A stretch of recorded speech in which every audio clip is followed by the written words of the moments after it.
$1.87. That was all. Every day when she went to the shops, she spent very little money. She bought the cheapest meat, the cheapest vegetables, and when she was tired, she still walked round and round the shops to find the cheapest food. She saved every cent possible. Delia counted the money. Again, there was no mistake. $1.87. That was all. And the next day was Christmas.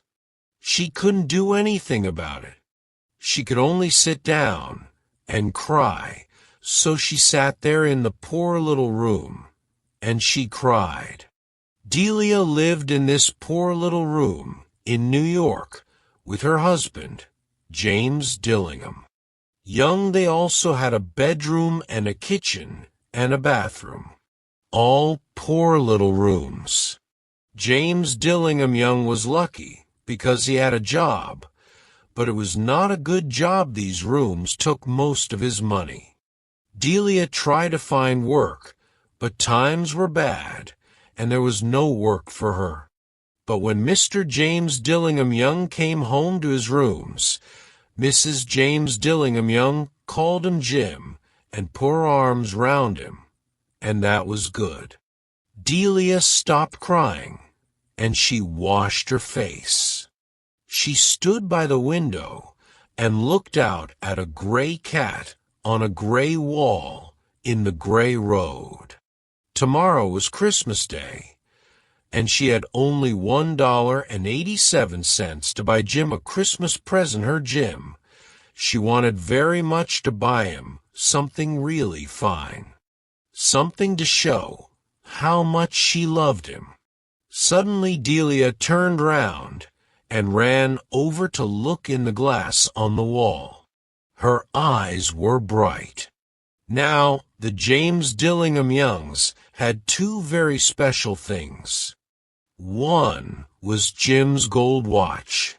It once belonged to his father, and before that to his grandfather. The other special thing was Delia's hair.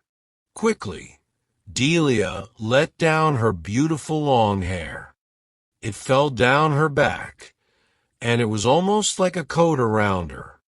Then she put her hair up again quickly for a second or two. She stood still and cried a little. Then she put on her old brown coat and her old brown hat, turned and left the room. She went downstairs and out into the road, and her eyes were bright. She walked along by the shops and stopped when she came to a door with Madame Eloise hair on it. Inside there was a fat woman. She did not look like an Eloise. "Will you buy my hair?" Delia asked. "I buy hair, madam," replied. "Take your hat off then, and show me your hair." The beautiful brown hair fell down. $20, madam said, and she touched the hair with her hand quick. "Cut off. Give me the money," Delia said. The next 2 hours went quickly. Delia was happy because she was looking round the shops for Jim's present. At last she found it. It was a gold chain for the watch. Jim loved his watch, but it had no chain. When Delia saw this gold chain, she knew immediately that it was right for Jim. She must have it. The shop took $21 from her for it, and she hurried home with the 87 cents. When she arrived there, she looked at her very short hair in the glass. "What can I do with it?" she thought. For the next half an hour, she was very busy. Then she looked again in the glass. Her hair was now in very small curls all over her head. "Oh, dear, I look like schoolgirl," she said to herself. "What's Jim going to say when he sees me at 7 o'clock? The dinner was nearly ready, and Delia was waiting. Oh, I hope he thinks that I'm still beautiful, she thought. The door opened, and Jim came in and closed it. He looked very thin, and he needed a new coat. His eyes were on Delia. She could not understand the look on his face, and she was afraid. He was not angry or surprised. He just watched her with that strange look on his face. Delia ran to him. Jim, she cried, don't look at me like that. I sold my hair because I wanted to give you a present. It will soon be long again. I had to do it, Jim. Say Happy Christmas. Please, I have a wonderful present for you. You've cut off your hair, asked Jim. Yes, I cut it off and sold it, Delia said. But don't you love me any more, Jim? I'm still me. Jim looked round the room. You say your hair has gone, he said almost stupidly. Yes, I told you, because I love you. Shall I get the dinner now? Jim put his arms round his Delia. Then he took something from his pocket and put on the table. I love you, Delia, he said.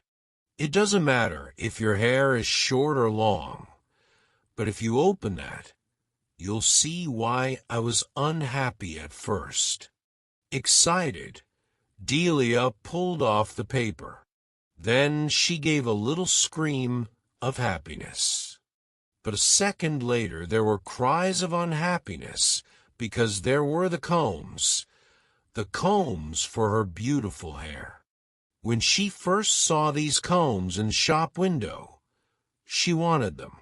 They were beautiful combs, expensive combs. And now they were her combs, but she no longer had her hair. Delia picked them up and held them. Her eyes were full of love. But my hair will soon be long again, Jim. And then Delia remembered. She jumped up and cried. Oh, she ran to get Jim's beautiful present, and she held out to him. Isn't it lovely, Jim? I looked everywhere for it. Now you'll want to look at your watch 100 times a day. Give it to me. Give me your watch, Jim. Let's see it with its new chain. But Jim did not do this. He sat down, put his hands behind his head, and he smiled. Delia, he said, let's keep our presents for a time. They're so nice. You see, I sold the watch to get the money to buy your combs, and now let's have dinner. And this was the story of two young people who were very much in love. Hello, everyone. Thank you for watching today's story. I hope it made your English learning journey enjoyable and inspiring. If you liked it, please give it a thumbs up, share it with your friends, and don't forget to subscribe to Learn English with me. Your support encourages me to create even more engaging stories for you. I'd love to hear from you. Share your feedback in the comments below. Your thoughts mean a lot to me. Keep practicing. Stay dedicated, and remember that every story is a step toward improving your English. Thanks for being here, and I will see you in the next video. Take care and have a great day.